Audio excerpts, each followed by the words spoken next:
be on the joy week instead of on the love week.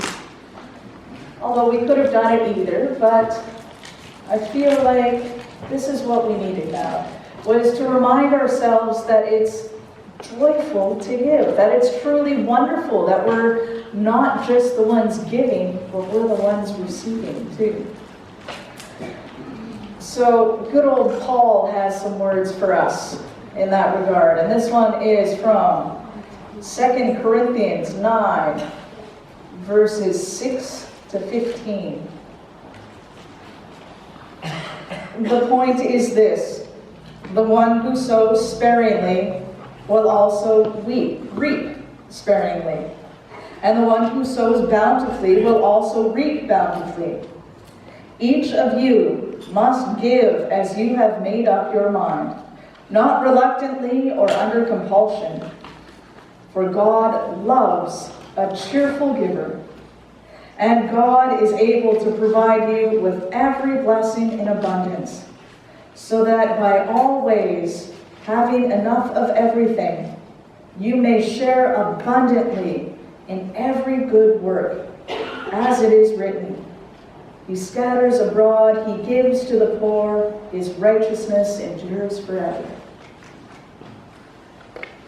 A cheerful giver. I love that. The only time I really feel like I give cheerfully is when there's a toddler and bubble wrap involved, or maybe a cat and a box. It's so much more magical when you get to see the joy that your giving can provide. And sometimes in this time of year we get so busy, we receive a gift from somebody and think, oh no, I didn't get you a gift. Now I have to go out. Now I have to get you a gift, because that's pretty awkward if you buy me something and I don't buy you something. Or even Christmas cards. You get that recipient's guilt, like, oh, man, that's another name I have to add to my list for Christmas cards. I had no idea we were on a card-sharing basis.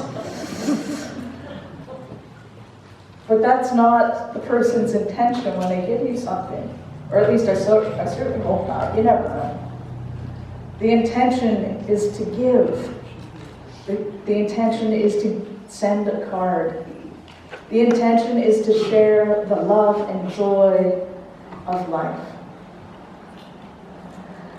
And Jesus is truly, truly the ultimate example of that. So what did it say in here? God gives you everything you need so that you can give it all away in joy, or something like that. I hope you guys were listening closely, or at least more closely than I was reading, because I lost the page.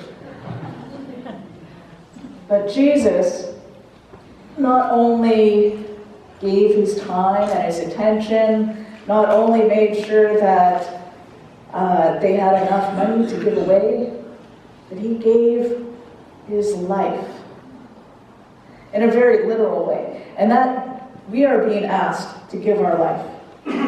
Not necessarily literally on a cross, but we are asking to give pieces of our lives to other people. We're being asked to fill people's buckets.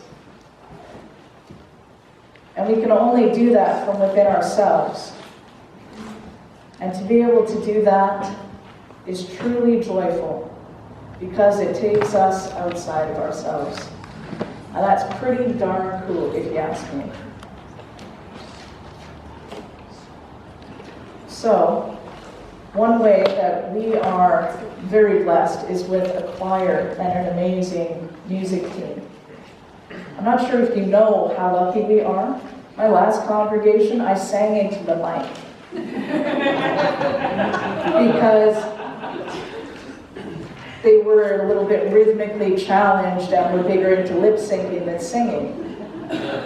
So to have a choir that does an anthem every week, to have a choir director who does a children's choir, to have someone who plays trumpet and whistle, we are truly blessed, and our buckets are truly filled by these wonderful people. Yes,